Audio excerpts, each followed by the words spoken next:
Nous ne les avions pas vus depuis cette intervention à Marignal. Le GIGN qui nous ouvre ses portes à la rencontre de ces Superman. GIGN.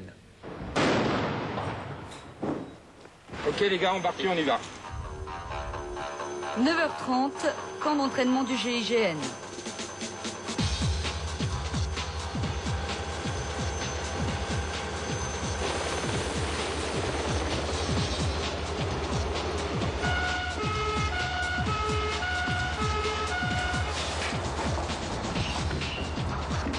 Les tireurs d'élite de l'unité se mettent en place.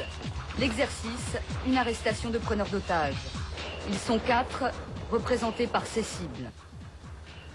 À 600 mètres, 8 tireurs d'élite embusqués, prêts à exécuter l'ordre de leur chef. Dans la réalité, l'attente peut durer jusqu'à 20 heures. Attribution des objectifs. Pierrot, Christophe, terroriste, ballon blanc. Big Mac, Joe Forest, terroriste, ballon jaune.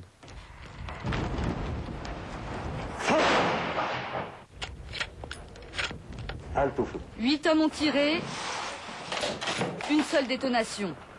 La synchronisation est parfaite, l'opération est réussie. Le GIGN, lorsqu'il intervient, est généralement engagé sur des situations extrêmement sensibles. Donc il met en place un ensemble de moyens qui vont passer par la négociation, la compréhension de la situation, pour reculer toujours le plus possible l'usage de la force. Le tir pour nous, c'est l'ultime recours, c'est un engagement mental très fort et il ne sera véritablement utilisé que s'il n'y a pas d'autre solution.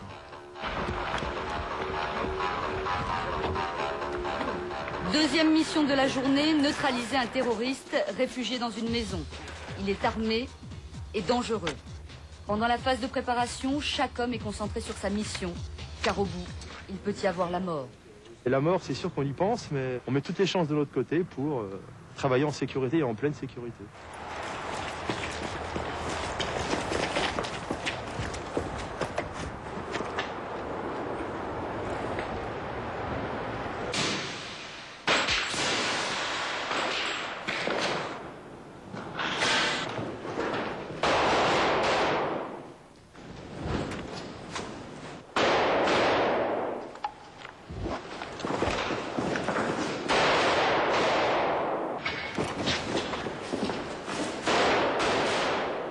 Pour les hommes du GIGN, il s'agit d'approcher avec le maximum de sécurité donc pour eux, mais également pour la personne qui est interpellée.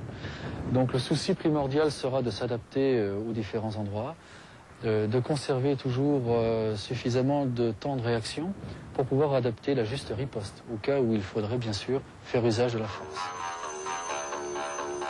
Nouvelle mise en situation. Cette fois-ci, il s'agit de neutraliser un forcené sans utiliser les armes.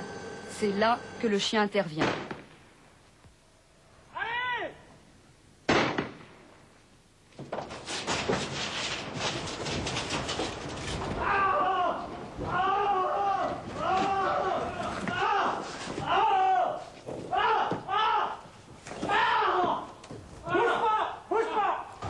À tout moment, le GIGN peut être appelé en intervention.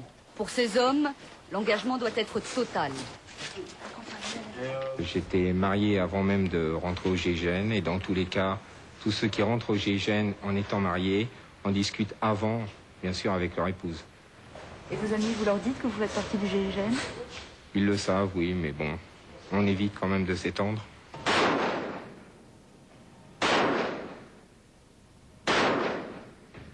Le stand de tir. Les gendarmes du groupe y passent la plupart de leur temps libre, répétant chaque geste, sans relâche, pour que sur le terrain, le tir soit parfait. De jour comme de nuit. Vous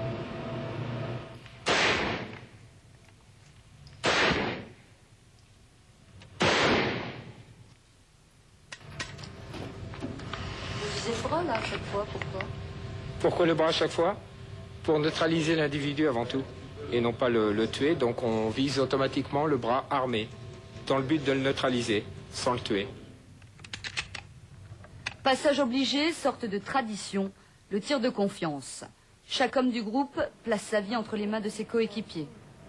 Qu'est-ce que ça représente pour vous, le tir de confiance? Je pourrais aller n'importe où en opération avec lui.